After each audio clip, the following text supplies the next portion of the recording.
All right, guys, it's time for Harry Potter. Yeah, so I know I'm a few days behind. We'll try to get caught up this week. So, not much has gone on though. They went to divination.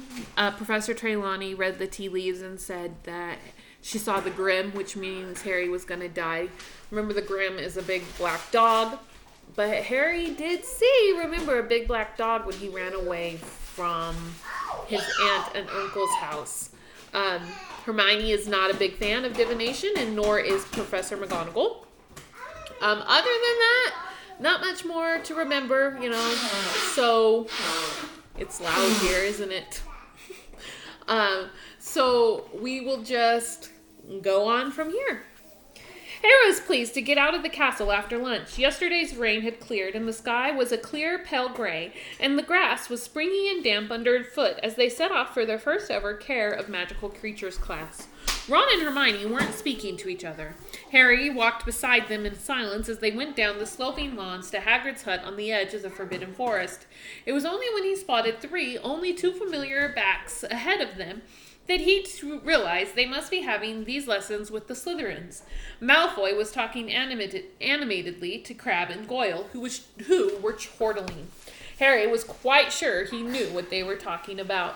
Probably Harry fainting when the Dementors came on the train. When the Dementor came on the train. Hagrid was waiting for the class at the door of his hut. He stood in his moleskin overcoat, with Fang the boarhound at his heels, looking impatient to start. "Come on now, get a move on," he called as the class approached. "Got a real treat for you today. Great lesson coming up. Everyone here? Right, follow me."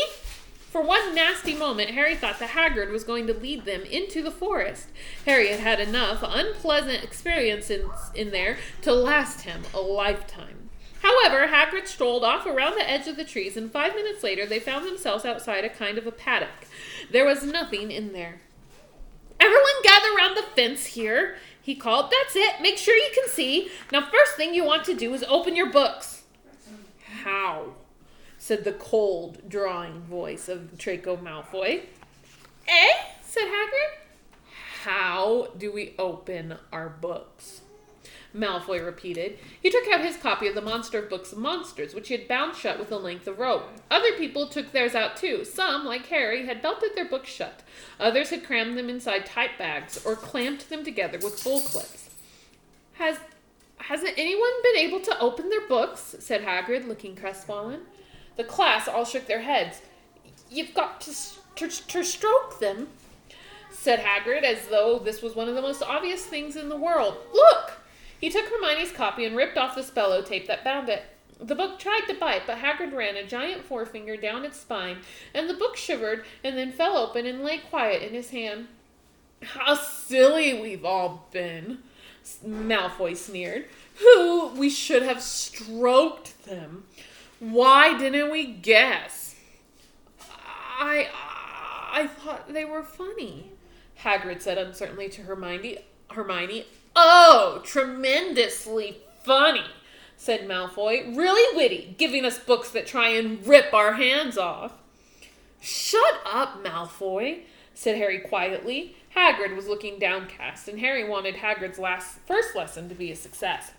"Right then," said Hagrid, who seemed to have lost his thread. So you've got your books, and now you need the magical creatures. Yeah, so I'll go and get them. Hang on." He strode off away from them into the forest and out of sight.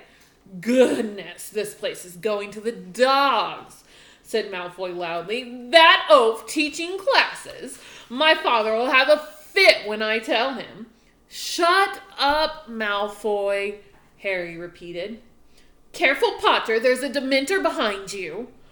"Oh!" squealed Lavender Brown, pointing towards the opposite side of the paddock. Trotting towards them were a dozen of the most bizarre creatures Harry had ever seen. They had the bodies, hind legs, and tails of horses, but the front legs, wings, and heads of what seemed to be giant eagles, with cruel, steel-colored beaks and large, brilliantly orange eyes. The talons on their front legs were half a foot long and deadly-looking. Each of the beasts had a thick leather collar around its neck, which was attached to a long chain, and on the ends of all these were held in the vast hands of Hagrid, who came jogging into the paddock behind the creatures. "Get up there!" he roared, shaking the chains and urging the creatures towards the fence where the class stood. Everyone drew back slightly as Hagrid reached them and tethered the creatures to the fence. "Hippogriffs!" Hagrid roared happily, raising a hand. "Beautiful, aren't they?"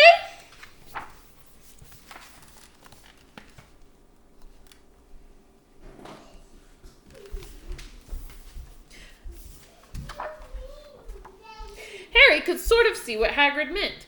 Once you had got over the first shock of seeing something that was half horse, half bird, you started to appreciate the hippogriffs' gleaming coats, changing smoothly from feather to hair, each of them a different color: stormy gray, bronze, a pinkish roan, gleaming chestnut, and inky black.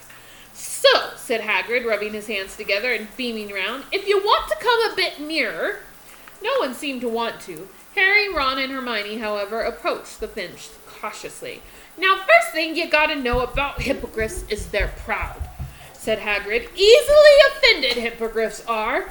Don't never insult one, 'cause it might be the last thing you do." Malfoy, Crabbe, and Goyle weren't listening. They were talking in an undertone, and Harry had a nasty feeling they were plotting how to best disrupt the lesson. "You always wait for the hippogriff to make the first move," Hagrid continues. "It's polite, see? You walk towards him and you bow and you wait. If he bows back, you're allowed to touch him. If he doesn't bow, then get away from him sharpish, 'cause those talons hurt." So remember with a hippogriff. So this is important to remember later. Don't insult them. I told you not to play with your sister on the pillow like that. I told you it would hurt her if she fell off. Don't insult them. You have to bow to them because they're very proud, so they know if you insult them or not. You have to bow to them and show them respect. Right. Who wants to go first? Most of the class backed further away. Here, you want to give her to me? Most of the class backed further away in answer. Even Harry and Ron had misgivings. The hippogriffs were tossing their fierce heads and flexing their powerful wings. She's a little mad. Just a little.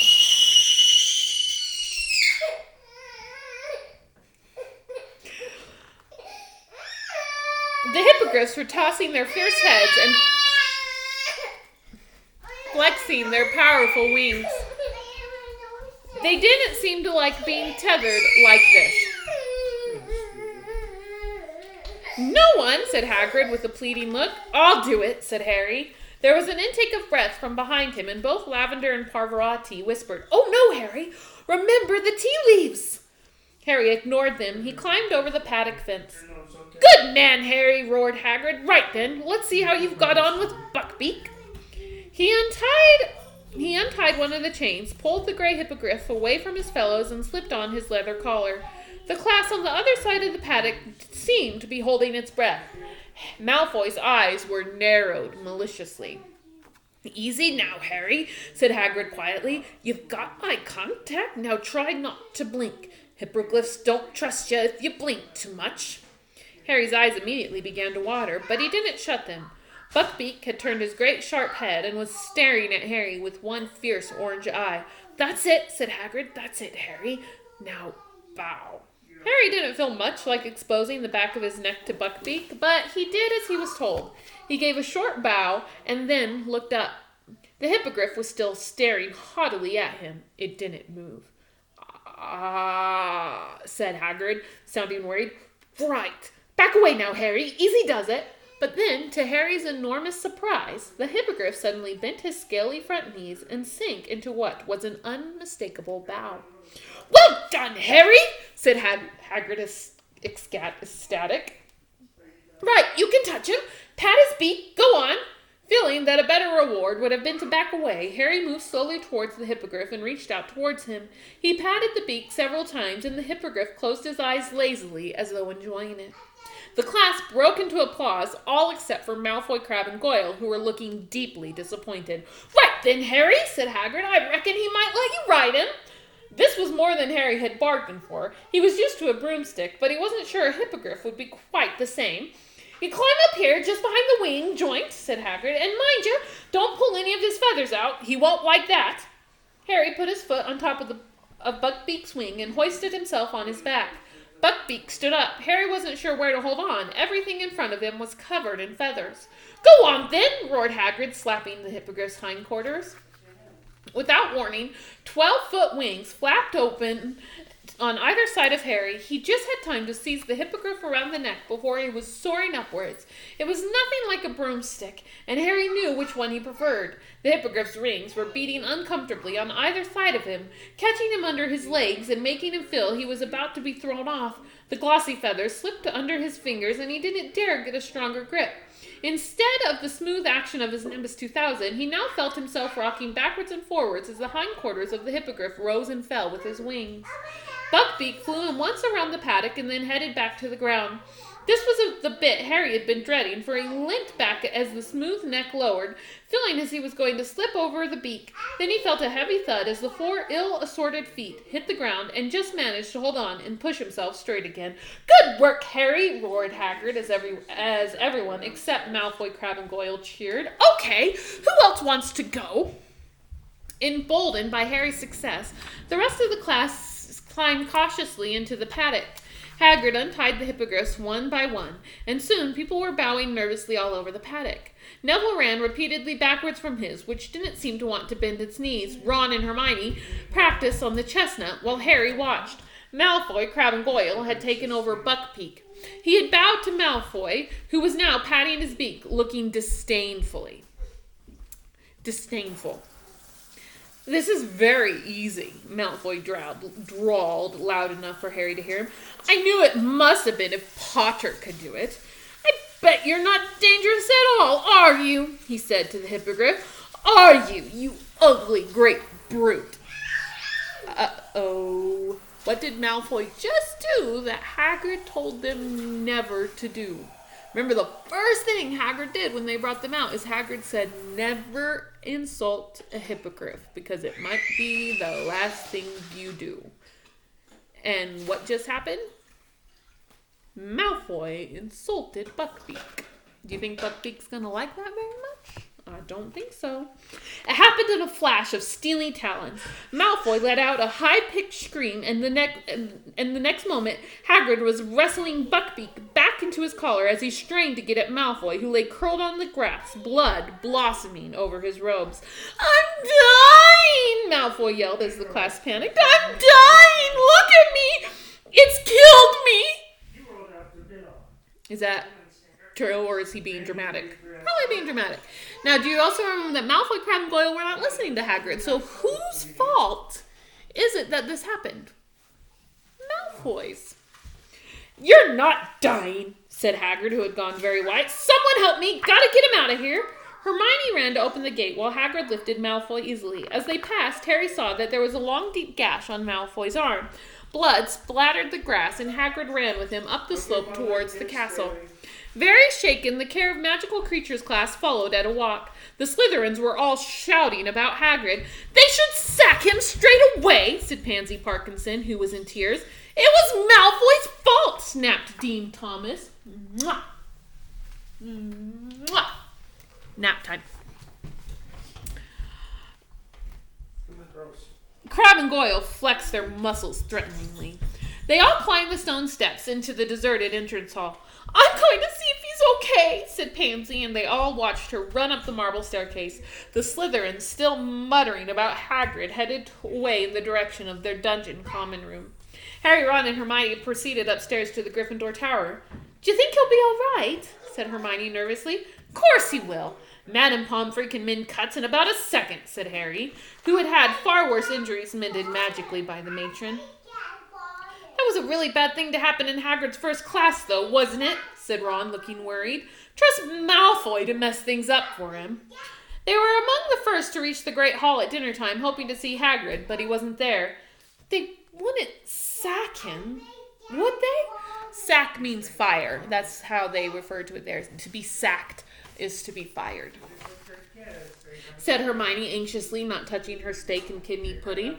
They better not, said Ron, who wasn't eating either. Harry was watching the Slytherin table. A large group, including Crabbe and Goyle, were huddled together, deep in conversation. Harry was sure they were cooking up their own version of how Malfoy got injured. Well, you can't say it wasn't an interesting first day back, said Ron gloomily. They went up to the crowded Gryffindor room after dinner and tried to do the homework Professor McGonagall had set them, but all three of them kept breaking off and glancing out of the tower window.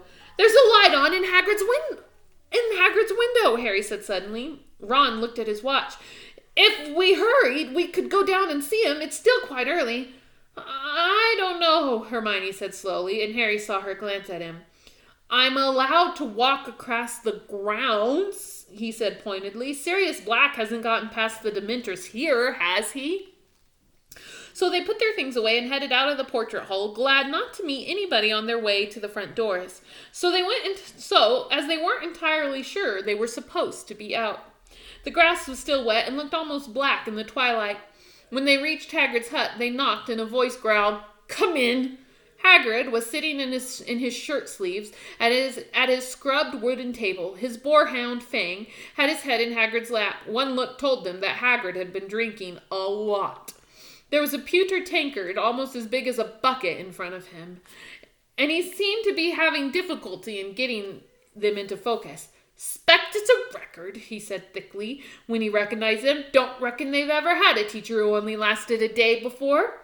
"You haven't been sacked, Hagrid?" gasped Hermione. "Not yet," said Hagrid miserably, taking a huge gulp of whatever was in the tankard.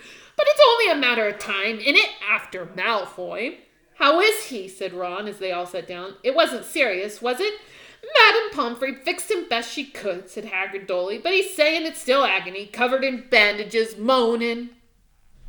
"He's faking it," said Harry at once. "Madame Pomfrey can mend anything. She regrew half my bones last year. Trust Malfoy to milk it for all it's worth." "School's governors have been told, of course," said Hagrid miserably. "They reckon I started too big. Should have left hippogriffs for later. Done flubberworms or something. Just thought it'd make a good first lesson. It's all my fault." "It's all Malfoy's fault, Hagrid," said Hermione earnestly. "We're witnesses," said Harry. "You said hippogriffs attack if you insult them. It's Malfoy's problem he wasn't listening. We'll tell Dumbledore what really happened." "Yeah, don't worry, Hagrid. We'll back you up," said Ron. Tears leaked out of the crinkled corners of Hagrid's beetle-black eyes. He grabbed both Harry and Ron and pulled them into a bone-breaking hug. "I think you've had enough to drink, Hagrid," said Hermione firmly. She took the tankard from the table and went outside to empty it. Maybe she's right," said Hagrid, letting go of Harry and Hermione, who both staggered away, rubbing their ribs. Hagrid heaved himself out of his chair and followed Hermione unsteadily outside. They heard a loud splash.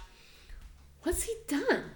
said Harry nervously, as Hermione came back in with the empty tankard. "Stuck his head in the water barrel," said Hermione, putting the tankard away. Hagrid came back in, his long hair and beard sopping wet, wiping the water out of his eyes. "That's better," he said, shaking his head like a dog and drenching them all. "Listen, it was good of you to come see me and all. Hagrid stopped dead, staring at Harry as though he'd only just realized he was there. "What do you think you're doing, eh?" he roared so suddenly that they jumped a foot in the air. "You're not to go wandering around after dark, Harry, and you two letting him." Hagrid strode over to Harry, grabbed his arm, and pulled him to the door. "Come on," Hagrid said angrily. "I'm taking you back up to school, and don't let me catch her walking down to see me after dark again. I'm not worth that." All right, guys. There we go. Hope you enjoy.